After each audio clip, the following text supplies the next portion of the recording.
गोपी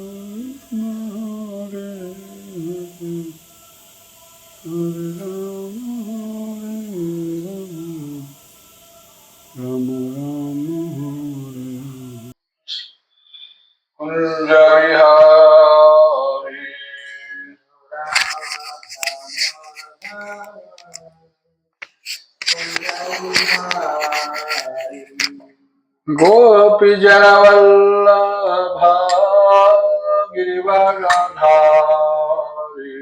जय गोपी जन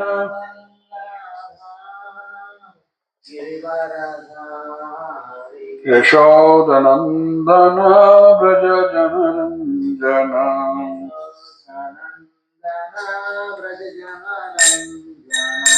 यमुना तीरावनचारि यमुना तीरावनचारि जय राधा माधव कुंज विहारी जय राधा माधव कुंज विहारी गोपी जन वल्लभा गिरिवरधारी गोपी जन वल्लभा यशोदनंदन व्रज जनरंजन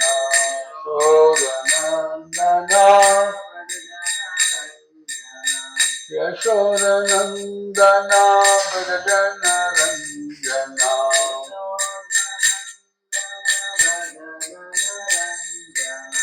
यमुना तीरावनचारि यमुना तीरावनचारि हरे Krishna Krishna Krishna Hare Hare Hare Ram Ram Ram Hare Hare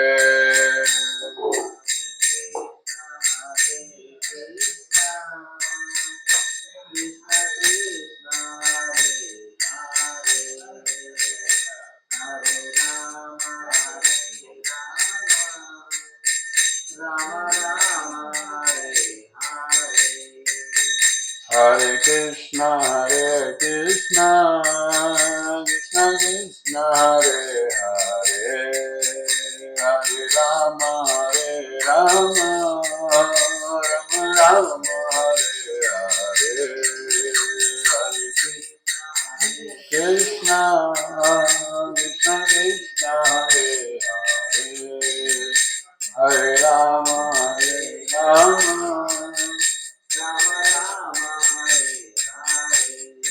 Hare Krishna Krishna Krishna Hare Hare Hare Ram Ram Hare Hare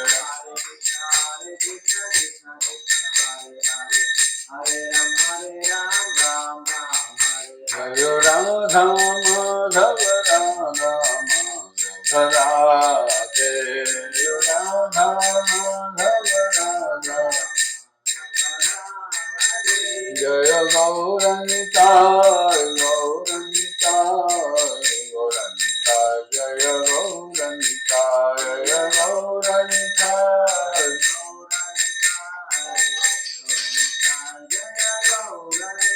Jaya Jaya Prabhupada Prabhupada Prabhupada Prabhupada Jaya Jaya Prabhupada Prabhupada Jaya Jaya Prabhupada Prabhupada Prabhupada Prabhupada Jaya Jaya Prabhupada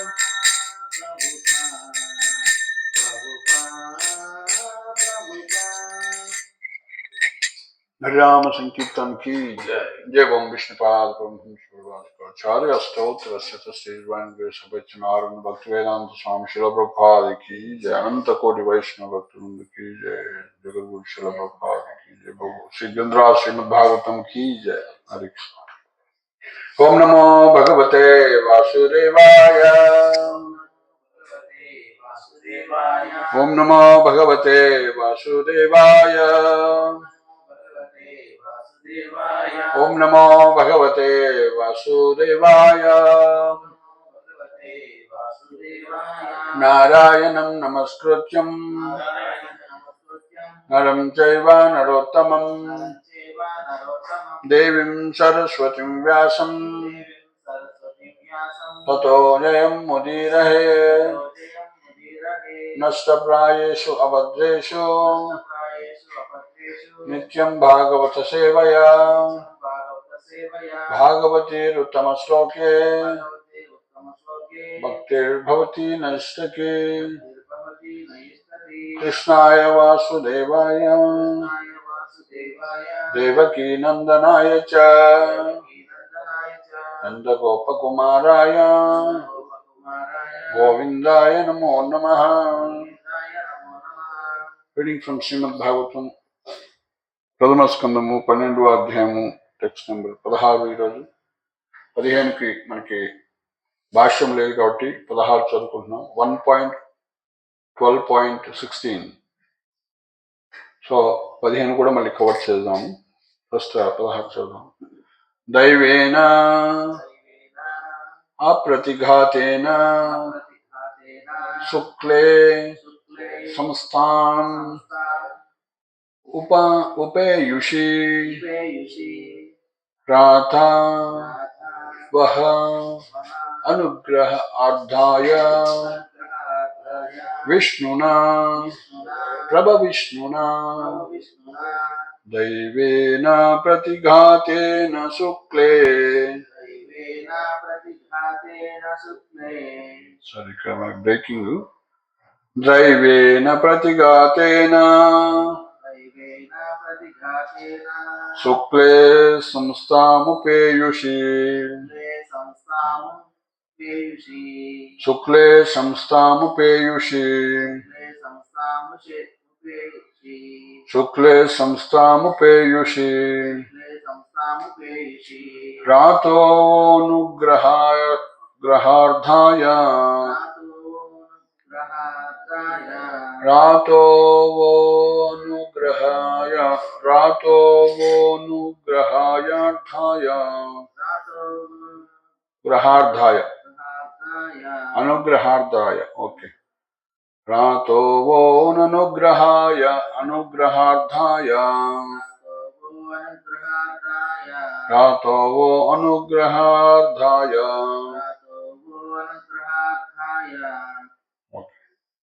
విష్ణునా ప్రభవిష్ణునా విష్ణునా ప్రభవిష్ణునా దైవేన ప్రతిఘాతేన శుక్లే సంస్థాముపేయుషి. రాతోవో అనుగ్రహార్థాయ విష్ణునా ప్రభవిష్ణునా దైవేన ప్రతిఘాతేన శుక్లే సంస్థాముపేయుషి. రాతోవో అనుగ్రహార్థాయ విష్ణునా ప్రభవిష్ణునా. తాత్పర్య భాష్యంలో శ్రీల ప్రభుపాద ద్వారా తాత్పర్యము. దైవేన మానవాతీత శక్తిసే అప్రతిఘాతేన ఎదురులేనటువంటి శుక్లే పవిత్రమైన సంస్థాం నాశనము ఉపేయుషి పొందనున్న సమయమున రాతః రక్షించబడెను. వహ నీయందు అనుగ్రహార్థాయ అనుగ్రహము కలవాడై విష్ణునా సర్వవ్యాపి విష్ణుచే ప్రభవిష్ణునా సర్వశక్తిమంతుడగు భగవంతుడిచే సర్వశక్తిమంతుడును అని అన్నారు. అంటే విష్ణువు సర్వశక్తిమంతుడు మరియు సర్వవ్యాపి అని తాత్పర్యం. బ్రాహ్మణుడు పలికిరి, సర్వశక్తిమంతుడును సర్వవ్యాపియును అవు విష్ణుదేవుడు నీ యందు అనుగ్రహము కలవాడై పవిత్రమైన ఈ సంతానమును పునరుజ్జీవితిని కావించను. తిరుగులేని మానవాతీత ఆయుధముచే నశింపనున్న సమయమున అతడు రక్షింపబడినాడు. సో మనం 15కి వచ్చి మళ్ళీ 16 వద్దాం. వెనక ఒక శ్లోకం మిగిలిపోయింది కాబట్టి అది జస్ట్ తాత్పర్యం చూద్దాం. తమోచుద్బ్రాహ్మణస్తుష్టారాజానం ప్రసయాన్వితం ఏషస్మిన్ ప్రజాతంతౌ పురుణాం పౌరవర్షభ. ధర్మరాజు వసకైన దానములచే సంతృష్టి చెందిన బ్రాహ్మణులు అతనిని పురుశ్రేష్ఠునిగా సంబోధించి అతని పౌత్రుడు అంటే పరీక్షిత్ మహారాజు నిక్కముగా పురువంశమునకు తగినట్టివాడు కాగలనని పలికిరి. సో ఈరోజు శ్లోకం. దైవేన ప్రతిఘాతేన శుక్లే సంస్థాముపేయుషి రాతో వోనుగ్రహార్థాయ విష్ణునా ప్రవిష్ణునా. బ్రాహ్మణులు పలికిరి. సర్వశక్తిమంతుడును సర్వవ్యాపియును అగు విష్ణుదేవుడు నీ యందు అనుగ్రహము కలవాడై పవిత్రమైన ఈ సంతానమును పునరుజ్జీవితుని కావించను. తిరుగులేని మానవాతీత ఆయుధముచే నశింపనున్న సమయమున అతడు రక్షింపబడినాడు. భాష్యం. సర్వశక్తిమంతుడును సర్వవ్యాపియును అగు విష్ణువు శ్రీకృష్ణ భగవానునిచే 2 కారణముల వలన బాల పరీక్షితుడు రక్షించబడ్డాడు. అందులో మొదటిది బాలుని పవిత్రత. తల్లి గర్భమున గల ఆ బాలుడు కృష్ణ భక్తుడైన కారణమున పవిత్రుడై ఉండుటే అందరి మొదటి కారణం. ఇక రెండవ కారణము అతడొక్కడే పురు మహారాజు అంటే ధర్మాత్ముడైన ధర్మరాజు యొక్క పుణ్యుడైన వంశస్థుడు యొక్క వంశాంకురమై ఉన్నాడు. వాస్తవమైన శాంతియుత పురోగమన జీవనము కొరకై పుణ్యాత్ములైన రాజుల పరంపరయే తన ప్రతినిధులుగా దళితుని పాలించవలనని శ్రీకృష్ణ భగవానుడు కోరి ఉండెను. కురుక్షేత్ర యుద్ధానంతరము ధర్మరాజు యొక్క తదుపరి తరము వరకు కూడా నశించిపోయేది. రాజవంశమున మరి యొక్క సంతానమును వృద్ధి చేయువారే లేకపోయేది. ఆ సమయమున అభిమన్యుని తనయుడైన పరీక్షిత్ ఒక్కడే వంశాంకురమై ఉండెను. కాని అతడును అశ్వత్థామ యొక్క ఎదురులేనటువంటి మానవాతీత బ్రహ్మాస్త్రంచే బలవంతంగా నశించు స్థితి ఎదురయ్యను. ఈ శ్లోకమున శ్రీకృష్ణ భగవానుడు విష్ణువుగా వర్ణించబడుట అందును ఒక ప్రాధాన్యము కలదు. ఆదిదేవుడైన శ్రీకృష్ణుడు రక్షణము సంహారముల వంటి కార్యములను విష్ణు రూపమున గావించును. ఆ విష్ణువు శ్రీకృష్ణ భగవానుని ప్రధాన విస్తారాంశమై ఉన్నాడు. శ్రీకృష్ణుని సర్వవ్యాపక కార్యములన్నీను అతని విష్ణు రూపములతోనే నిర్వచించబడుచుండును.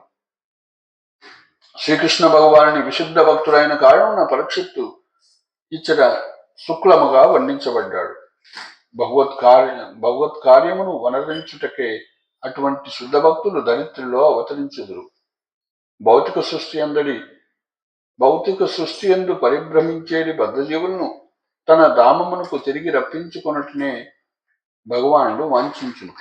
తత్కార్యార్థమై అతడు వేదముల వంటి ఆధ్యాత్మిక గ్రంథములను రచించడం ద్వారా సాధు సన్యాసుల వంటి ప్రచారకులను జగత్తునకు పంపడం ద్వారా తన ప్రతినిధి అయిన ఆధ్యాత్మిక గురువును నియుక్తిని చేయడం ద్వారా బద్ధజీవులకు సహాయమును గావించుచుండును. భౌతిక గుణముల కల్మషము ఏమాత్రము సృజించని కారణమున అట్టి వేదవాంగ్మయము ప్రచారకులు భగవత్ ప్రతినిధులు నిష్కలంకులై ఉండురు. వినాశ భయములు కలిగినంతనే వారందరూ భగవానునిచే శీఘ్రముగా రక్షించబడుదురు. సాధారణంగా అట్టి మూర్ఖపు బెదిరింపులు భౌతికవాదులచే కలుగుచుండును. బాల పరీక్షపై అశ్వత్థామ ప్రయోగించిన బ్రహ్మాస్త్రము నిక్కముగా మానవాతీత శక్తి సంపన్నమైనటిది మరియు భౌతిక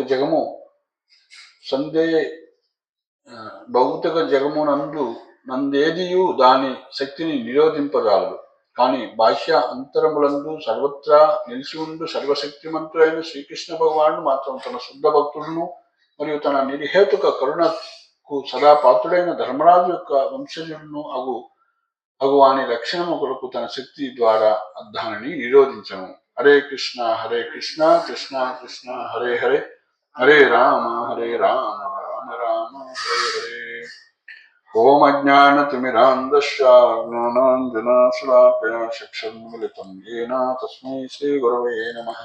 श्रीचैतन्यमनोभीष्टं स्थापितं येन भूतले स्वयं रूपा कदा मह्यं ददाति स्वपदान्तिकम् वन्देऽहं श्रीगुरुं श्रीयुतपदकमलं श्रीगुरुं वैष्णवां च श्रीरूपं साग्रजातं सागररघुनाथान्वितं तं सजीवं साद्वैतं सावधूतं परिजनसहितं कृष्णचैतन्यदेवं श्रीराधा कृष्णपादां श्रीविशाखान्वितां च हे कृष्णा करुणा सिंधो दीनबंधो जगत्पते गोपेश गोपिका कांत राधा कांत नमोस्तुते तप्त कांचन गौरांगी राधे वृंदावनेश्वरी वृषभानुसुते देवी प्रणमामि हरिप्रिये नमो महावदन्याय कृष्ण प्रेम प्रदायते कृष्णाय कृष्ण चैतन्य नामने गौरक्षे नमः पंचतत्त्वात्मकं कृष्णं भक्तरूपास्वरूपकम् भक्तावतारं भक्ताख्यं नमामि भक्तशक्तिकम् वाञ्छाकल्पतरुभ्यश्च कृपा सिन्धुभ्यैव च पतितानां पावनेभ्यो वैष्णवेभ्यो नमो नमः। नमामि विष्णुपादाय कृष्णप्रेष्ठाय भूतले श्रीमते भक्तिवेदान्त स्वामिति नामिने नमस्ते सारस्वते देवी गौरवाणी प्रचारिणे निर्विशेष शून्यवादी पाश्चात्य देशतारिणे जय श्री कृष्ण चैतन्य प्रभु नित्यानंद श्री अद्वैत गदाधर शिवासादि गौर भक्तवृंद हरे कृष्णा कृष्ण कृष्ण हरे हरे हरे राम राम राम हरे हरे हरे कृष्णा कृष्ण कृष्ण हरे हरे हरे राम राम राम हरे हरे हरे कृष्णा कृष्ण कृष्ण हरे हरे हरे राम राम राम हरे हरे आजानुलंबित भुजौ कनकावदातो संकीर्तनैकपितरो कमलायताक्षौ विश्वम्भरो द्विजवरो युगधर्मपालो वन्दे जगत्प्रियकरो करुणावतारो मूकं करोति वाचालं भङ्गुं रङ्गायते गिरिं यत्कृपातामहं वन्दे श्रीगुरुं दीनतारिणं परमानन्दमाधवम्. హరే కృష్ణ. ఈరోజు మనము 12వ అధ్యాయంలో ప్రథమ స్కందము 12వ అధ్యాయంలో 16వ శ్లోకం చర్చించుకుంటున్నాము. ఈ యొక్క అధ్యాయం పేరు పరీక్షిత్ మహారాజు యొక్క రక్షణము. పరీక్షిత్ మహారాజు ఏ విధంగా ఈ యొక్క భగవంతుడి ద్వారా రక్షించబడ్డాడో ఇక్కడ తెలియజేస్తూ ఉన్నారు. పరీక్షిత్ మహారాజ్ జననం గురించి మనం చెప్పుకుంటున్నాం. జననంలో భాగంగా ఆయనకి మరి జన్మించేటప్పుడు ఏమి కష్టాలు వచ్చినాయి, ఎలా రక్షించబడ్డాడో ఇక్కడ తెలియజేస్తుంది అన్నమాట.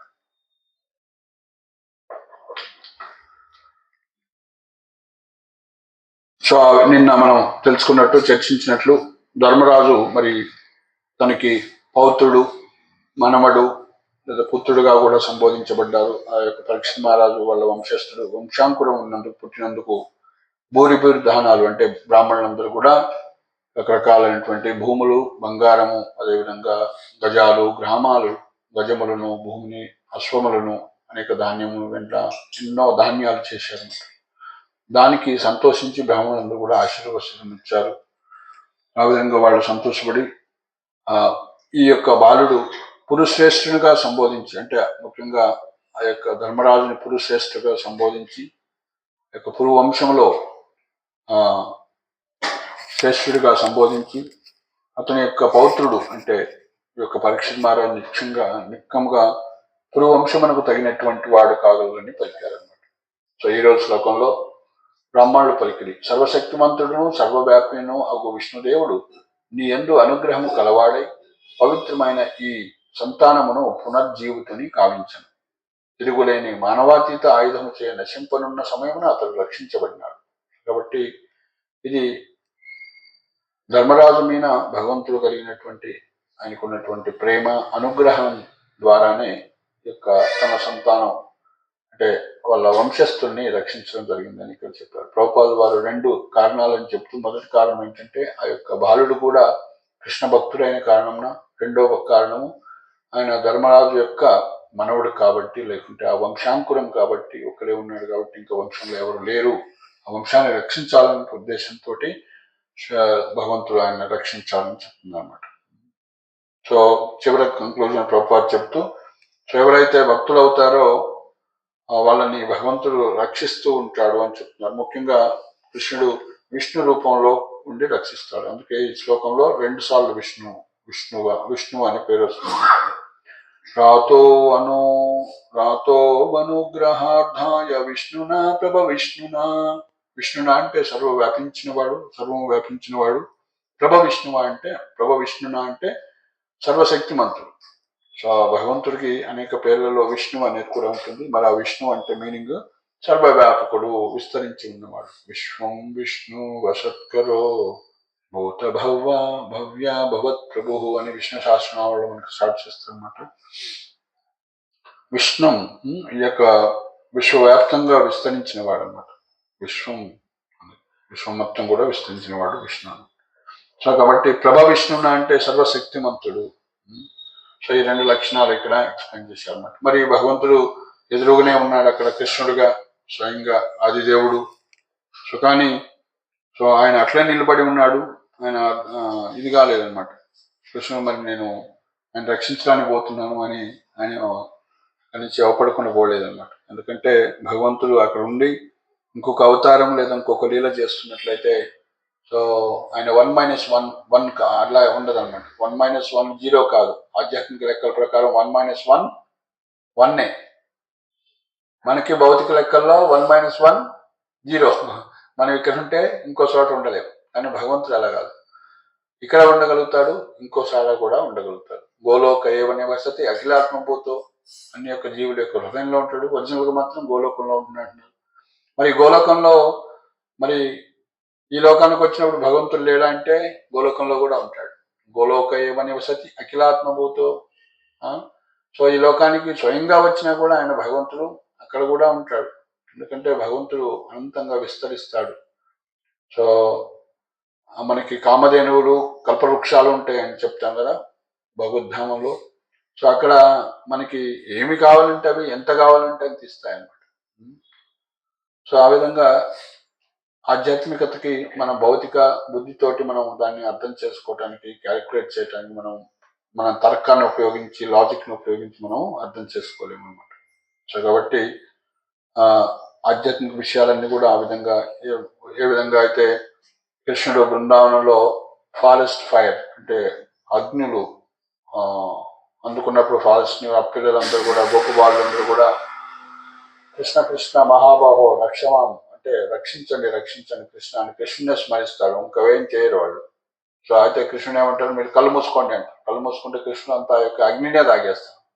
సో కాబట్టి ఈ యొక్క ఆత్మ ఎంత ఉన్నతమైంది అంటే ఈ పంచభూతాలు అగ్ని కానీ నీరు కానీ సో తడపలేవు, నీరు తడపలేదు, అగ్ని దహించలేదు, వాయువు కదల్చలేదు, ఆయుధాలు ఛేదించలేవు అంటారు. కాబట్టి పంచభూతాలు ఏమి చేయలేవు. అంటే ఎంతో సూక్ష్మమైనది, ఎంతో పవిత్రమైనది, ఎంతో ఉన్నతమైనది, సచ్చిదానందమైనటువంటిది అన్నమాట ఈ ఆత్మ. సో అలాంటి ఆత్మకే ఆధారమైనటువంటి పరమాత్మ లేదు భగవంతుడు. ఇంకా మనం చెప్పేదే ఉంది. ఈ ఆత్మకే ఇన్ని గొప్ప లక్షణాలు ఉన్నాయి. చూడండి, ఈ ఆత్మ ఈ శరీరంలో ఉండటం వల్ల గోర్లు పెరుగుతున్నాయి, ఇంటిలో పెరుగుతున్నాయి. ఈ ఆత్మ వెళ్ళిపోతే గోర్లు పెరుగుతాయా? అడుగు. అంటే దీనికి ఒక అచింత్య శక్తి ఉందన్నమాట.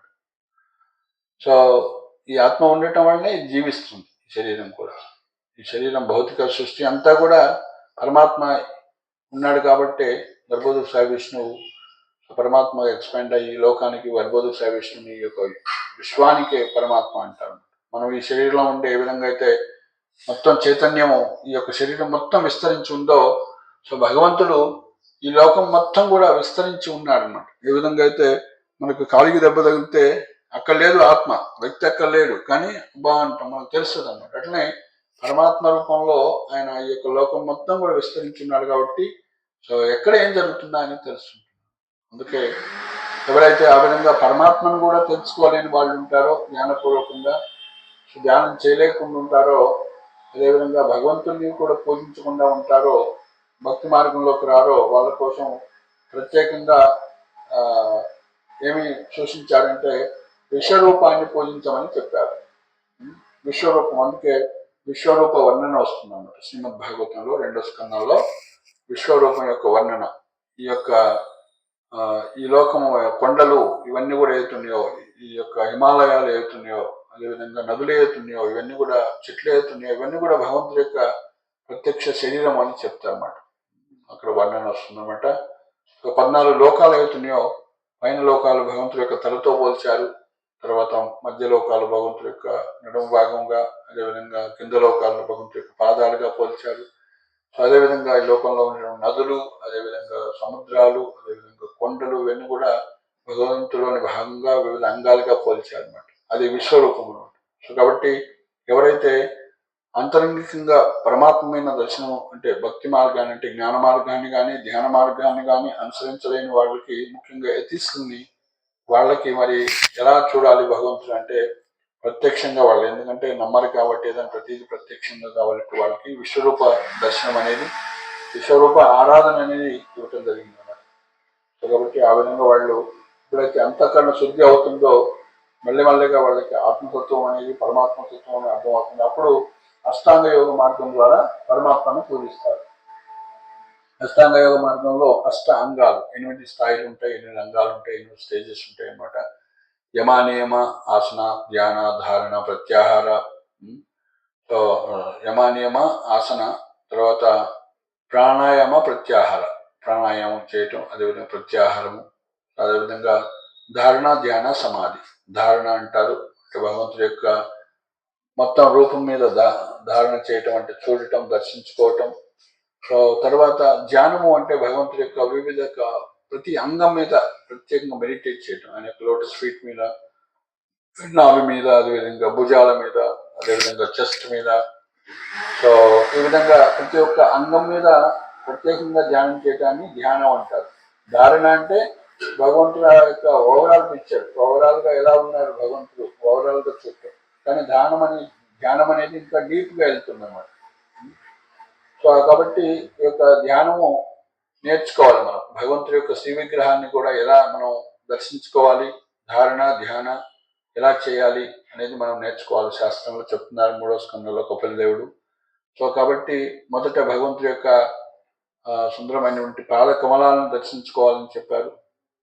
తర్వాత భగవంతుడి యొక్క ఊరువులు తొడలను, తర్వాత భగవంతుడి యొక్క కటిహస్తం అంటే నడుము, అదేవిధంగా నడుము కట్టబడినటువంటి పీతాంబరము, అదేవిధంగా పీతాంబర వస్త్రము, తర్వాత నాభి, తర్వాత హృదయస్థానము యొక్క వక్షస్థలము అంటాం. ఆ వక్షస్థలం మీద లక్ష్మీదేవి, శ్రీదేవి, భూదేవి ఉంటారు. అదేవిధంగా యొక్క చేతులు, 4 చేతులు ఉంటాయి. 4 చేతుల్లో తర్వాత వాటి యొక్క ఆయుధాలు. సో వీటి మీద ధ్యానం చేయాలి. తర్వాత ఆయన యొక్క కంఠము త్రిరేఖాంకిత, 3 రేఖల్లో 3 చోట్ల విండై ఉంటుందని. సో అదేవిధంగా ఆ కంఠం తర్వాత ఆయన యొక్క ముఖాన్ని దర్శించాలి. ముఖ్యంగా ఆయన యొక్క పెదాలు, ఇవన్నీ కూడా ఎంతో బింబాధరంగా ఎర్రగా ఉంటాయని చెప్తూ పెదాలు. తర్వాత ఆయన యొక్క కళ్ళ మీద ధ్యానించడం. ఈ యొక్క కళ్ళ మీద ధ్యానించడం వల్ల కామం ఉన్నట్లయితే అంటే మోహన్ అంటాం కదా మనం, మోహించేవాడు మదనుడు అనేవాడు కామాన్ని ప్రేరేపిస్తూ యొక్క బద్ధజీవుల్ని ఆకర్షిస్తూ ఉంటాడు. మదనుడు అంటే కామ పురుషుడు. సో కానీ ఆ యొక్క ఎవరైతే కృష్ణుడి వైపు ఆకర్షించబడతారో, సో కృష్ణుని ఏమంటారు, మదన్కి మోహించేవాడు, మదన్ మోహన్ అంటారు అన్నమాట. సో కాబట్టి మదన్ మోహన్ వైపు మనం ఆకర్షించబడినట్లయితే ఈ యొక్క బాణం నుంచి, కామ ప్రభావం నుంచి బయటపడతాం అన్నమాట. సో ఆ విధంగా భగవంతుడి యొక్క వివిధ అంగాల మీద మనం ధ్యానం చేయాలన్నమాట. సో అలా ధ్యానిస్తూ మనం భగవంతుడి యొక్క అర్చా విగ్రహాన్ని దర్శించుకునేటప్పుడు కూడా మొదట పాదాల నుంచి మొదలుపెట్టి కింద నుంచి పైకి ధ్యానించాలి. సో ఆ విధంగా ధ్యానిస్తూ ఆయన యొక్క ముఖ కమలం వరకు ధ్యానిస్తూ, సో మళ్ళీ ముఖ కమలం నుంచి మళ్ళీ కింది వరకు ధ్యానిస్తూ ఇలా సో మరలా ఆ విధంగా భగవంతుడి యొక్క వివిధ అంగాల మీద ధ్యానం చేయొచ్చు. సో ఎప్పుడైతే మనం దాన్ని మొత్తం కూడా పూర్తిగా మన యొక్క దృష్టిలోకి తీసుకొచ్చుకొని ఆంతరంగికంగా ధ్యానం చేయగలుగుతున్నామో అలా డీప్ ధ్యానం అవుతుంది. దాన్ని సమాధి అంటారు అన్నమాట. ఒక ధారణ ధ్యాన సమాధి. సో సమాధిలో ఉన్నప్పుడు ఇంకా అచేతనంగా ఉంటారు. అంటే ఈ చుట్టుపక్కల ఉన్నటువంటి వాతావరణం వాళ్ళ మీద ప్రభావితం చూపుతుంది అన్నమాట. సో భౌత త్రిగుణాతీతుడు అవుతాడు. ఎందుకంటే విష్ణువుని ఆరాధిస్తున్నాడు కాబట్టి స్లోగా ఆయన త్రిగుణాతీతుడు అవుతాడు. భగవంతుడి మీద, పరమాత్మ మీద, అదేవిధంగా విష్ణువు మీద ధ్యానిస్తున్నాడు కాబట్టి త్రిగుణాతీతుడు అవుతాడు అన్నమాట. సో ఆ విధంగా త్రిగుణాతీతుడు అయినప్పుడు భౌతిక కర్మశాలని కూడా ఆయన్ని బాధ పెట్టవు. సో ముఖ్యంగా ఆ విధంగా ధ్యాన స్థితిలో రోజు ధ్యానం చేయటం వల్ల మనం త్వరగా, సో అందుకే ఈ యొక్క కూర్చోవటం కానీ ఇవన్నీ కూడా ఆసన ఇవన్నీ కూడా చాలా ప్రధానమైనవి. మనం భగవంతుడి యొక్క భక్తి మార్గాన్ని స్వీకరించాము, ధ్యాన మార్గం స్వీకరించలేదు. కానీ ఆ భక్తి మార్గంలో కూడా ఈ యొక్క ఇప్పుడు యోగ మార్గంలో చెప్పినటువంటి కొన్ని నియమాలు అవుతున్నాయో, ఏ విధంగా ఆసనంలో కూర్చోవాలి, సో ధ్యాన పూర్వకంగా మనం నామం భక్తి కార్యక్రమాలు చేయాలన్నమాట. ధ్యాన పూర్వకంగా చేయాలి నామం చేసినా కూడా. హరే కృష్ణ హరే కృష్ణ కృష్ణ కృష్ణ హరే హరే, హరే రామ హరే రామ రామ రామ హరే. అంటే మనం సిట్టింగ్ పోస్చర్ ఇవన్నీ కూడా మన మైండ్ని రిఫ్లెక్ట్ చేస్తాయన్నమాట. సో మనం చేసేటప్పుడు ఇలా యొక్క చిహ్నంతో ముద్రతోటి ఇలా ఉంచుకోమని చెప్తారన్నమాట. సో మనం ఎప్పుడైతే మన మనసు కంట్రోల్లో ఉండి ధ్యానపూర్వకంగా చేసినప్పుడు ఇలానే ఉంటుంది. ఎప్పుడైతే మన అంగుష్టం ఈ యొక్క అంగుళాన్ని వదిలిపెట్టేస్తామో సో మన మనసు పారిపోతున్నట్టు అర్థం అనమాట. సో మనకి ఇండికేషన్. ఇంకా తర్వాత కొద్దిసేపు కూర్చున్న తర్వాత కూర్చోని కూడా కూర్చోలేము. మైండ్ ఇంకా తిరుగుతున్నప్పుడు మనం లేచి నడుస్తూనే ఉంటాం అనమాట. సో కాబట్టి ధ్యానపూర్వకంగా చేసినట్లయితే ముఖ్యంగా సత్వగుణంలో మార్నింగ్ అవర్స్లో జపం చేస్తే సో 4 to 7, 8 వరకు మనకి సత్వగుణం ఉంటుంది మార్నింగ్, ఎర్లీ మార్నింగ్. సో ఆ టైంలో మనం జపం కాన్సన్ట్రేషన్ ఎక్కువ చేయాలన్నమాట. సో అప్పుడు నేర్చుకున్నవి కూడా త్వరగా నేర్చుకోవచ్చు, ప్లస్ మంత్రం కూడా స్పష్టంగా పలకవచ్చు, స్పష్టంగా వినవచ్చు. ధ్యానపూర్వకం చేయటం వల్ల మెడిటేషన్ అనేది ఈజీ అవుతుంది. ఎందుకంటే 8, 9 తర్వాత మళ్ళీ రజోగుణం ఆవరిస్తుంటుంది. సో మళ్ళీ తర్వాత మళ్ళీ సాయంత్రం మళ్ళీ సంధ్యా టైంలో సత్వగుణం ఉంటుంది, తర్వాత రాత్రి అంతా కూడా తమో గుణం ఉంటుంది అన్నమాట. సో కాబట్టి మనం వీలైనంత వరకు బ్రహ్మ ముహూర్తంలో లేచి స్నానాదులు కంప్లీట్ చేసుకొని జపాన్ని చేసుకున్నట్లయితే మనం ఎక్స్పీరియన్స్ చేయొచ్చు అనమాట. మనం ఎంత ప్రశాంతంగా ఉండగలుగుతున్నాం, ఏ సమస్యనైనా ఏ విధంగా పరిష్కరించగలుగుతున్నాం, లేదా మనకున్నటువంటి డైలీ యాక్టివిటీస్ కూడా ఎంత సమర్థవంతంగా చేయగలుగుతున్నాం భగవంతుమైన కొద్దిసేపు. ముఖ్యంగా మనం 2 గంటలు చేస్తాము. ఒకసారి ఎవరి శక్తి మేరకు వాళ్ళు చేయొచ్చు ఇనీషియల్గా. బట్ శిష్యుడు కావాలంటే మనం ఇస్కాన్లో భక్తులు కావాలంటే ప్రభుపాదులు వారు చెప్పినటువంటి సో 2 గంటలు జపం చేయాలి అందాజుగా 16 మాలల టైము. సో 16 మాలలకి దాదాపు 1:36 నుంచి 2 గంటలు పడుతుంది, లేదా 2 గంటల 15 నిమిషాలు కూడా కొంతమంది పడుతుంది అట్లా. సో ఒక మాల 6 నిమిషాలు చేస్తే 1:36 అయిపోతాయి 16 మాలలు. 1:36 అంటే 2 ముహూర్తాలు. ఒక ముహూర్తం అంటే 48 నిమిషాలు. 48 into 2 అంటే 1:36 16 మాలలు అయిపోతాయి. సరే మధ్యలో ఏమైనా చిన్న బ్రేక్ వచ్చినా కూడా 2 గంటల్లో 2:15 గంట 2 గంటల్లో మనం పొద్దున్నే జపం చేసి చాలా భగవంతుణ్ణి మన దృష్టి, భగవంతుని యొక్క రూపం మీద దృష్టి నిలిపి ఆ రోజు మనం అది క్యాప్చర్ చేసిన తర్వాత ప్రశాంతంగా మనం ప్రతి చోట కూడా భగవంతుని యొక్క అంటే అనుభూతిని పొందవచ్చు. అట్లీస్ట్ మనం థియరిటికల్గా నేను కుక్కను చూడంగానే నేను పొద్దున్న అటు నుంచి వస్తుంటే ఒక పెద్ద కుక్క పడుకుంటాను అనమాట. విద్యా విన సంపన్నే బ్రాహ్మణే గవేస్తుని సునీసే స్వపాకేశ పండిత సమదర్శన. మనకు భగవద్గీత శ్లోకం గుర్తు రావచ్చు. కుక్కను చూడగానే కుక్క శరీరాన్ని చూడం, మనం ఆత్మ చూస్తున్నాం, ఆత్మలో పరమాత్మ ఉన్నాడు. సో కాబట్టి మనం శ్లోకం చెప్పిన అవి కై కుయి కూడా అందనమాట. మన స్మరణ ఏ విధంగా ఉంటుందో పరమాత్మ అక్కడ ఉంటాడు కాబట్టి వాటిని కంట్రోల్ చేస్తూ ఉంటాడు అనమాట. సో కాబట్టి ఏం చూసినా కూడా భగవంతుని సంబంధంగా చూడవచ్చు, ఏ వస్తువు చూసినా ఏది చూసినా. సో ఆ విధంగా మన దృష్టి మనకి ఆచార్యులు కొంతమంది బాబా వేషంలో ఎలా ఉన్నారో మనకి ఆచార్యుల్లో కొంతమంది లీలలు చూసినట్లయితే, సో ఒకసారి గదాధర్ పండిత్ వాళ్ళ గురువు గారు హరికృష్ణ. సో గురువు గారు ఆఫరింగ్ ఒకసారి దర్శనం. సో పుండరీక విద్యానిధి అని ఉంటారు అన్నమాట. పుండరీక విద్యానిధి ఆయన మహాభక్తులు అనమాట. అయితే ఒకసారి గదాధర్ పండిట్ వెళ్తారు.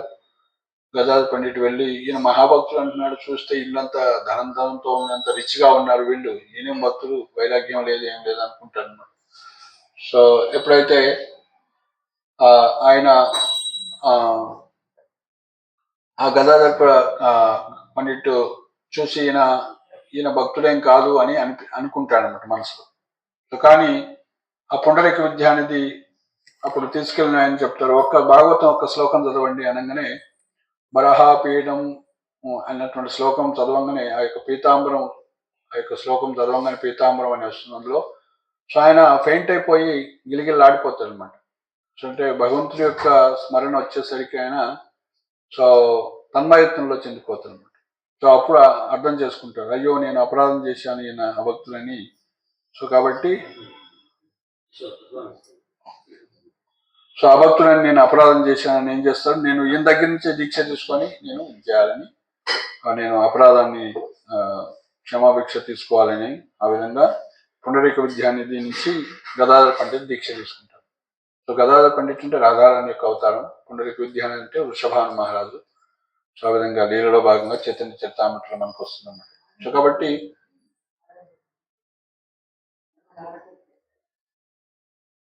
సో ఈ విధంగా మనం ఏంటంటే ప్రతిదీ కూడా ఈ లోకంలో భగవంతుడి సంబంధంగా చూడవచ్చు అన్నమాట. ఒక వ్యక్తిని చూసాము, సో వ్యక్తి అంటే ఆత్మ అంతా కూడా భగవంతుడి యొక్క సో మమైవాంశో జీవలోకే జీవభూత సనాతన, భగవంతుడి యొక్క తటస్థ శక్తి మన యొక్క మార్జినల్ తటస్థ శక్తి మనందరం కూడా కొంత ఫ్రీడమ్ ఇవ్వటం జరిగింది మనకి. తటంలో ఏ విధంగా నది దగ్గర ఉంటామో మనం